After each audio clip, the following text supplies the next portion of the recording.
অম্বরীশ রাজা বলে এক রাজা ছিল। সেই বাড়িতে নারদ আর পর্বত বাস করে। তো অম্বরীশ রাজার একটি মেয়ে বড় হয়েছে। তো অম্বরীশ রাজা যখন মেয়েটি বড় হয়েছে, তখন ওই বাড়িতে নারদ আর পর্বত যেহেতু থাকে, নারদ পর্বত এসে বলছেন, রাজা মশাই, আপনার মেয়েটাকে আমার খুব ভালো লেগেছে। তো যেহেতু খুব ভালো লেগেছে, সে কারণে আপনার মেয়েকে আমি বিবাহ করতে চাই। তো অম্বরীশ রাজা বলছেন, আমার মেয়ের বয়স সবে হলো 15 থেকে 16, আর তোমার বয়স 45 থেকে 46। বুড়া মানুষে কখনো 15-16 বছরের মেয়ে বিয়ে করে নাকি? যাও ওখান থেকে। তখন নারদ মুনি বলছেন, আমার গলায় পৈতা আছে, কিন্তু আমি বর্ষ করে দেবো একবারে, মেয়ে বিয়ে দিতেই হবে। তো এখন অম্বরীশ রাজা হতবাক হয়ে বলছেন, কি ঠিক আছে ঠিক আছে, অভিশাপের ভয়ে আজ তার সাথে বিবাহ দিতে উদ্যত হলে। 5 থেকে পর্বত বছর আমি কি করলাম, আমিও বিবাহ করতে চাই আপনার মেয়েকে। হরে কৃষ্ণ, শুনবেন গল্পই বলছি, রামবন্ধীয় গল্প। তো যখন যখন বললো আমিও বিবাহ করতে চাই, এখন নারদ আর পর্বত ওই অম্বরীশ রাজার মেয়েকে বিবাহ করতে যখন উদ্যত হলো, ঠিক তখন আজ নারদ দৌড়ে চলে গেল, যদি আমি দুজনের মধ্যে বিবাহ করবে, কে বিবাহ করবে? রাজা মশাই, আচ্ছা তাহলে কালকে স্বয়ংবর সভা হবে, আমার মেয়ে যাকে ভালো লাগবে তার গলার মধ্যে বড় মাল্য দিলে সে তাকে বিবাহ করতে পারবে। আচ্ছা ঠিক আছে। তো পরের দিন স্বয়ংবর সভা হবে। রাজারা তো আগে স্বয়ংবর সভা করতো, এখন না হয় দেখতে আসে, এখন দেখতেও আসে। 2 দিন পরে 1500 টাকার ফোন কিনে দিয়েছে, বলছে হ্যালো, বাঁশবাগানে গিয়ে পালিয়েছে মেয়ে। বলছে আমার মেয়ে বিবাহ 1500 টাকা হয়ে গেছে, 1.5 লাখ টাকা খরচা করতে হয়নি। তোমার অম্বরীশ রাজা তার সেই সময় এরকম ছিল না যে হ্যালো করে পালিয়ে যাবে। হরে কৃষ্ণ, এত বড় থালার মতো মোবাইল এখন সবার হাতে। হরে কৃষ্ণ। তো সেই কারণে ওই নারদ আর পর্বত যখন বলছেন অম্বরীশ রাজাকে, তখন অম্বরীশ রাজা বলছেন, কালকে তোমার স্বয়ংবর সভা হবে, তোমাদের দুজনের মধ্যে যাকে ভালো লাগবে মেয়ে বড় মাল্য দেবে, তার সঙ্গে বিবাহ করবে। আচ্ছা ঠিক আছে। এখন নারদ চালাকি করে ভগবানের কাছে দৌড়ে চলে গেছেন, ভগবান একটা কথা বলি। কি কথা? এই যে আমাদের অম্বরীশ রাজা আছেন, আমি প্রথমে বলেছি বিবাহ করবো অম্বরীশ রাজার মেয়েকে, দেখেন না পর্বত এসে আমাকে বলছেন বিবাহ করবো। তো আপনার কাছে একটি প্রার্থনা। কি প্রার্থনা? কালকে দিনের জন্য, শুধু 24 ঘন্টার জন্য ওই পর্বতের মুখটা যেন ভাল্লুকের মতো হয়ে যায়। কেন? ভাল্লুকের মতো যখন দেখতে লাগবে তখন আর বিবাহ করতে আসবে না, বরমালা দেবে না। তো ভগবান বলছেন, ভক্ত যা বলে তাই তোমাকে মানতে হবে। আচ্ছা তথাস্তু। কালকের জন্য ওই পর্বতের মুখটা ভাল্লুকের মতো হয়ে যাবে। আচ্ছা ঠিক আছে। যখন নারদ চলে আসে, পর্বত দৌড়ে গেল ভগবানের কাছে, ভগবান একটা প্রার্থনা আমারও। কি প্রার্থনা? কালকের দিনের জন্য অনলি ফর 24 ঘন্টা, 24 আওয়ার্স। আচ্ছা কি হয়েছে বল? যেন ওই নারদের মুখটা, পর্বত ভল্লুক হয়ে যাবে, নারদের মুখটা যেন বানরের মতো হয়ে যায়। আচ্ছা তথাস্তু। কারণ ভক্ত যা বলে ভগবান তাই মানবে 24 ঘন্টার জন্য। তবে কি করতে তোর এরকম বলছিল? বলছে কালকে স্বয়ংবর সভা। ও আচ্ছা, তাহলে আপনি উপস্থিত থাকবেন। তো ভগবান আসলেন, স্বয়ংবর সভার মাঝখানে বসলেন, আর নারদ আর পর্বত যখন মাঝখানে দুপাশে বসলেন, ঠিক তখন আর যখন আমি মালা নিয়ে আসতেন, এই কাল গলায় মালা পরাবো, দেখছে পাশে একজন বাদর আর ভাল্লুকের মতো লাগছে। ও আচ্ছা, কার গলায় মালা না পরিয়ে ওই মেয়েটিকে ভগবানের গলায় মালা দিয়ে দিল।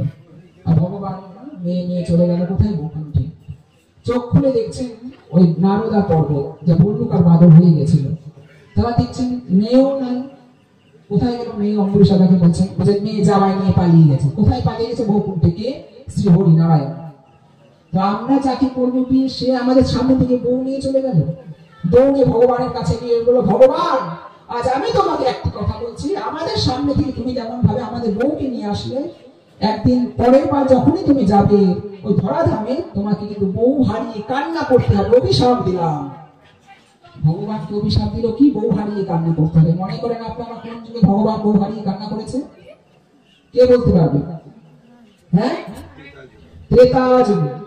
হরে কৃষ্ণ। ত্রেতা যুগে মাতা সীতাকে হারিয়ে রামচন্দ্র বনে বনে ঘুরে ঘুরিয়েছিল। কেন? ওই নারদ আর পর্বতের অভিশাপে। তখন যখন অভিশাপ দিয়ে দিল নারদ আর পর্বত ভগবানকে, তখন ভগবান বলছেন, যদি আমাকে তোরা অভিশাপ দিলি, তো আমি কি কিছু আবার না বলবো নাকি?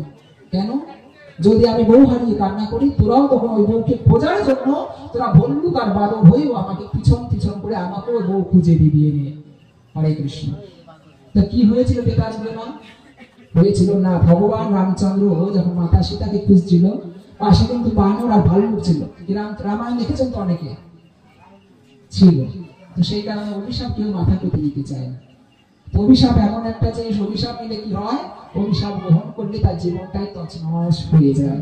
তো আজ ভগবান অর্থাৎ পরীক্ষিত মহারাজকে অভিশাপ দিল কে? শৃঙ্গি, যে 7 দিনের মধ্যে তক্ষক নামের দংশনে তোমাকে চলে যেতে হবে। আচ্ছা ঠিক আছে।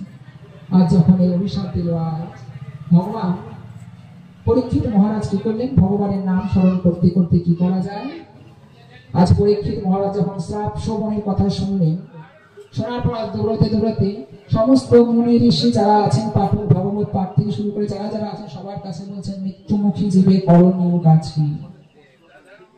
মৃত্যুমুখী তো আমরাও জীব। শুধু পরীক্ষিত মহারাজের 7 দিনে মৃত্যু হবে না, আমাদেরও 7 দিনের মধ্যে মৃত্যু হয়ে যাবে। তাহলে বলবেন ভগবত পাঠ কি এর জন্য শুনতে এসেছে নাকি? অভিশাপ দিয়ে যাচ্ছে নাকি? না। এই কথা বলেছিলাম আমার একখানে দিন ভগবত পাঠে যখন বলছিলাম আমাদের মধ্যে 7 দিনের মধ্যে মৃত্যু হয়ে যাবে, একজন দিকে রাতে উঠে উঠে পালাচ্ছে। পালাচ্ছেন কেন? বলছে আমি অভিশাপের জন্য তো আমি এখানে বসেছি নাকি? সেই পাঠক হয়ে আমাদের বলে যাবে 7 দিনের মধ্যে মরতে। আর এই 7 দিন মানে সেই 7 দিন নয়।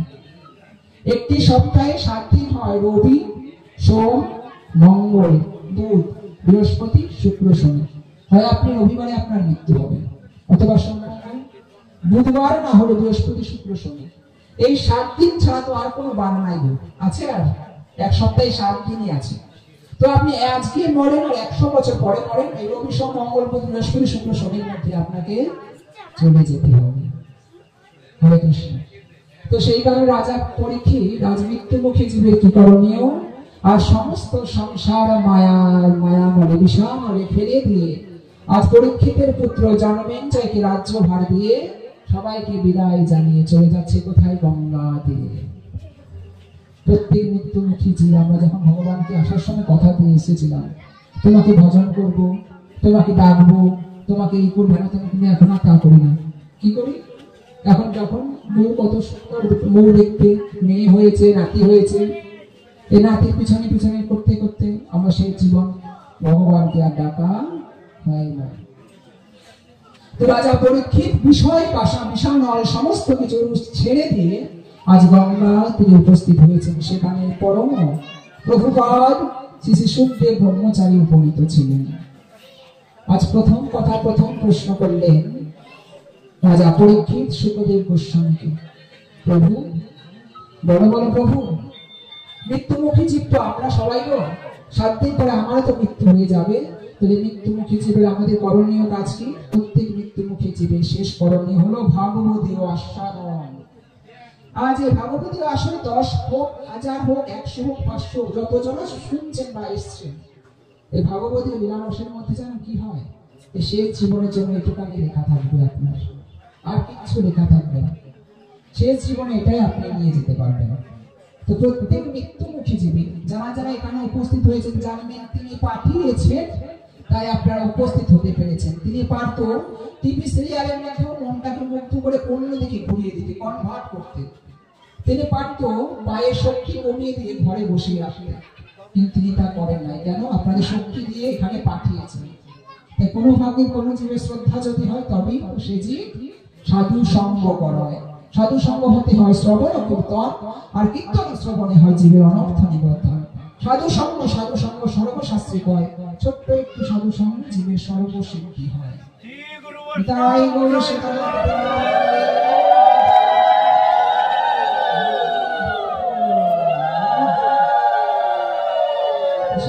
সাধু সঙ্গ করার জন্য ভগবানের শক্তি মাফিক আপনারা আজ উপস্থিত হয়েছেন। তো দেখো পরীক্ষিত, তোমাকে একটি প্রশ্ন করি, বলো তুমি দিব্যজীবী হতে চাও না দীর্ঘজীবী হতে চাও? আচ্ছা প্রভু, দিব্যজীবী মানে কি? আজ তো ভাগবতী আস্বাদন আপনারা দিনদের করাচ্ছি, তোমাকে করাবো ভাগবতী আস্বাদন। তো দিব্যজীবী মানে জানো কি? দিব্যজীবী মানে এই ভাগবতী আস্বাদন যদি তোমার একমানে তুমি শুনতে পারো ভাগবতীয় লীলা কথাগুলো, তবে কৃষ্ণ দর্শন করে তোমার আজ দেহ ত্যাগ তুমি করতে পারবে। আচ্ছা, আর তাহলে দীর্ঘজীবী মানে কি? দীর্ঘজীবী মানে আপনি শুনবেন, প্রশ্ন করবেন না, কত কোনায় বসে ঘুমাবেন, মনে থাকবে না। ভগবতী শুনবেন অল্প একটুখানি, বেঁচে থাকবেন অনেক দিন, কিন্তু ভগবানকে পান বা না পান তার কিন্তু গ্যারান্টি আমি দিতে পারবো না। এটা কে বলছেন? সুখদেব গোস্বামী বলছেন পরীক্ষিত মহারাজ। আচ্ছা ঠিক আছে প্রভু, তাহলে যদি ভগবানকে মানব দেহ পাওয়ার তো মূল লক্ষ্য হলো ভগবানকে পাওয়া, তো এই দীর্ঘজীবী হয়ে আমি ভগবানকে পাই, আমি দীর্ঘজীবী হতে চাই না। আচ্ছা ঠিক আছে। আজ ভাগবতী আস্বাদন করাচ্ছে রাজা পরীক্ষিত। 1 2 3 3 4 5 6 7 দিন পরীক্ষিত সুখদেব গোস্বামী ভাগবতী রস আস্বাদন হয়ে গেছে। রাজা পরীক্ষিত ফিরে গেছেন দ্বারগৃহে। আর যখন ফিরে গেছেন তখন ওই নাগ তক্ষক নাগ আসলেন। এই তক্ষক নাগ এসে রাজা পরীক্ষিত আজ ফল দিতে আসছেন, এমন ভাবে ফল দিতে আসছেন একজন ব্যক্তি। সেখানে ফলটা নিলেন রাজা পরীক্ষিত। 7 দিন পর কুঠুরির মধ্যে রয়েছেন, সেই কুঠুরিতে যেন কেউ না প্রবেশ করতে পারে। কিন্তু যখন এই ফলটা নিলেন, ফলের মধ্যে দেখেন তক্ষক নাগ বাসা বেঁধে আছেন। তখন পরীক্ষিত বলছেন, অভিশাপ দিয়েছেন, আমি অভিশাপ খণ্ডন করাতে পারি, কিন্তু আমি যদি অভিশাপ খণ্ডন করে ফেলি তবে যারা যারা ওই ব্যক্তিরা উপস্থিত আছে তারা অভিশাপ আর কখনো ভুলবে না। তাই নিজ ইচ্ছা অনুযায়ী সেই তক্ষক নাগকে দংশন করার জন্য ওই ফলটা যখন মুখের মধ্যে নিল, উপরে গিয়ে সবলে জোরে তক্ষক নাগের দংশনের ফলে মৃত্যু করে ধরে পড়ল কে? রাজা পরীক্ষিত। হরে কৃষ্ণ।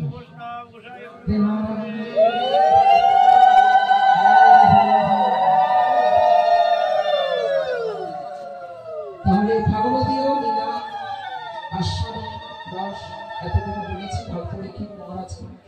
তো পরীক্ষিত মহারাজ বলছেন, সুখদেব গোস্বামী বলছেন পরীক্ষিত মহারাজকে, শেষে একটুখানি কথা বলতে বলিনি আর রাখবো যদি এখানে এই কলির জীবের উদ্ধারের পেছনে দেখো পরীক্ষিত শুধু একটি মাত্র জিনিস, মহাপ্রভু আসবে।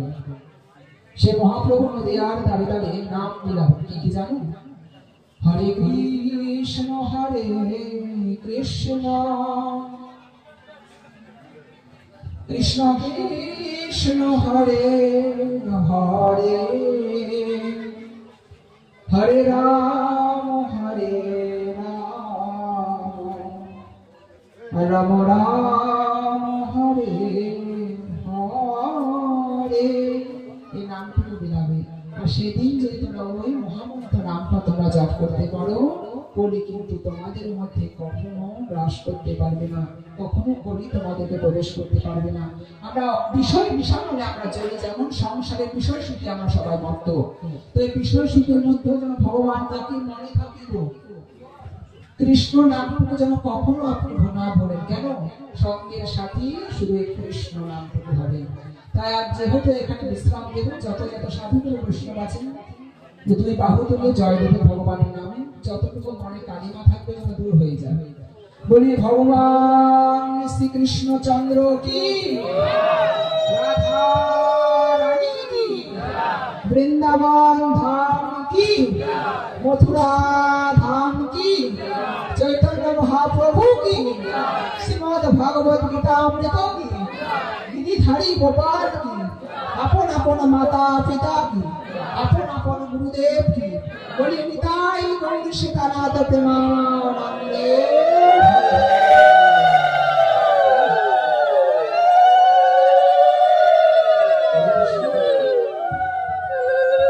उपस्थित সকল সাধু গুরু বৈষ্ণবের কাছে আগামী ভক্তিপূর্ণ ছোট্ট একটু নিবেদন।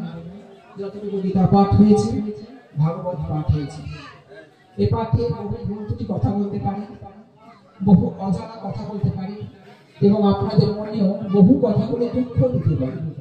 তো যদি 1 ঘন্টা বা 2 ঘন্টা ভাগবত পাঠে এসে আপনাদের মতো এত সুন্দর সাধু বৈষ্ণবের আসন পেয়ে যদি কারণ কি ছোট্ট একটু দুঃখ যদি হয়ে যায়, সকল সাধু বৈষ্ণবের কাছে ছোট্ট পাঠক হিসেবে এটা 1 বছর নয়, আমার 3 বছর আমাকে লাগছে। তাই কমিটির কাছে ধন্যবাদ আমার নতুন করে জানাচ্ছি। হরে কৃষ্ণ। যদি কোনো ভুল ত্রুটি হয়ে যায় তো সকল সাধু গুরু বৈষ্ণবের কাছে অধম ছোট্ট পাঠক হিসেবে আমি নত জানো হয়ে ক্ষমা। শ্রী গুরু বৈষ্ণব